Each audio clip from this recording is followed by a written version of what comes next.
Welcome to Plant City Bonsai. I'm Steve Craddy. This is our fall video number 2, and it comes at a great time. The trees are in peak beautiful color. Behind me is one of my favorite Japanese maples.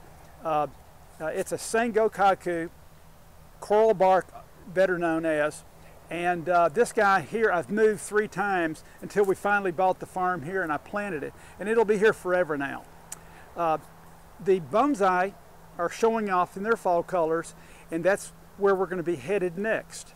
But I did want to mention something humorous. I used to have a changeable letter sign that I would advertise, "Stop here for fall color" with bonsai trees, and nobody ever stopped, but I put it out there, and I'm just so glad that we're getting this video done at the appropriate time. Let's go look at some trees. One of my most dependable plantings is my Metasequoia Forest. It's been showing off for 10 years. It shows off now, and it's kind of past its peak, but it's such a gorgeous fall rusty color. In the spring, when it leaves out, when you first see that first little bit of green all over the tree, you know that spring's just around the corner and life is good. We'll leave here now and head to the glass house where we have the rest of our trees. This is our glass house. It's where we move all of our trees, temperate trees, for protection and especially to make it a happy shopping place for my clients. The first planting that I would like to talk about is this beautiful on a rock of Gashira Japanese maples. It's in the summertime, it has an elegant leaf, different than any other Japanese maple. It almost curls with a little bit of texture in this very, very small leaf, as you can see. And it's in fall color. This one is actually a little bit past its peak. For the last 2 weeks, it's been the most conversational piece in the nursery. This next planting is a Zelkova graybark elm. And this little forest, Zelkova from California, was actually done at a Warren Hill workshop many years ago. And so they're little old trees, and it's a pretty forest, and it actually has different shades of oranges and reds. The next tree is a Trident maple grove, and it's a cluster of trees that sort of naturally grew this way. So so we just allowed it to be free spirit and potted it that way. And then this small Trident maple is very cool. It has a nice base, nice nabari, uniformly tiny foliage. It's a great tree.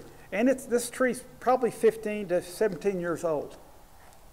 Here are 2 more Trident maples that are showing off. This one is past its peak, but it's a good time of year when they drop their foliage. That's when you can really, start designing how to improve the tree for next year. So, when this happens and all these trees lose their foliage, it's actually my happiest time of the year because it lets me know the trees are resting, but it also lets me plot and plan.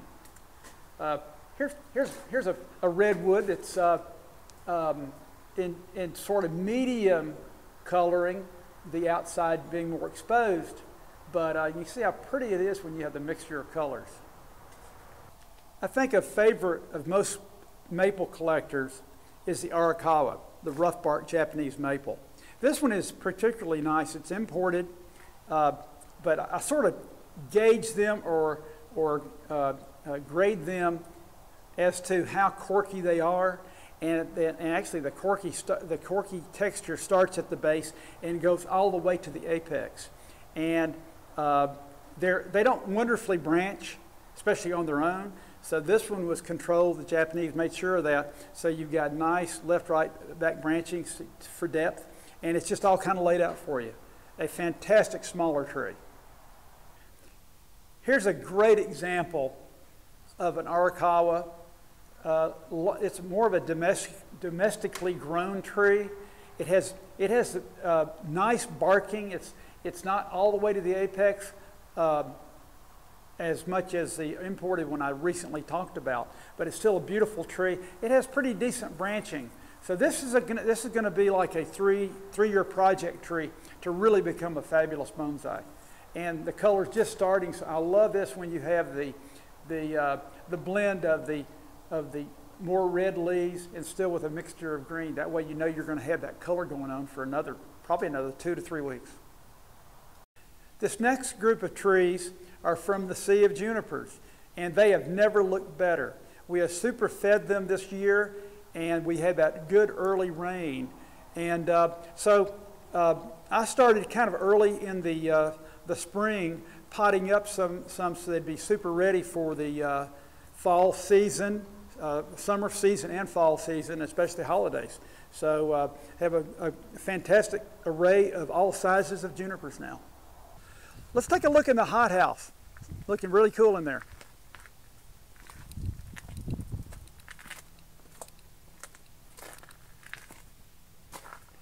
The hothouse has never looked better. We sort of rebuilt it, new plastic, everything. The UV acceptance is perfect right now. It's full of cool trees. Usually by this time of year, I'm getting kind of low on olives. I didn't want that to happen again, so I ordered in lots of new olive trees. There's kind of a romance with olives. It's very, very, very popular amongst my collectors. This is one in particular that I love. It actually has an aerial root. I purchased this in California, and it's just a strong little tree.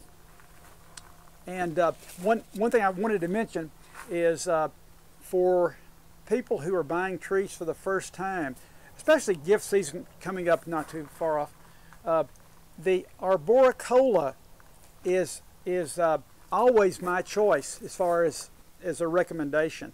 So we have all sizes of the Arboricola now, and they're just, I have total confidence in how they perform. Wanted to point out the Japanese white pines, the imported ones, and also the domestic ones. That's one of the benefits of this new room. It really shows the trees off. You can get up close and personal and see the incredible detail, and it makes a lot of difference. This is a Metasequoia Dawn redwood. We actually mentioned this in fall video number 1. This tree is just beginning to change its colors, and in about 2 weeks it'll be showing off in that beautiful bronze color before it actually drops its foliage. And this is a tree that I get more turned on with this one every day, because not only does it has a gorgeous nabari and lots of usable branches, it also has taper to the very apex of the tree, and that's a golden opportunity when you're designing these redwoods. I look forward to working on this one. Thank you for taking the time to view this video. If you're in the neighborhood or are able to drive by here in the next couple of weeks, you'll be seeing the trees that are just beginning to turn in full drama. This is the Sharp's pygmy. There are several of these available that they look like they're ignited when they turn full color. It's something awesome. So I look forward to talking to you or seeing you very soon.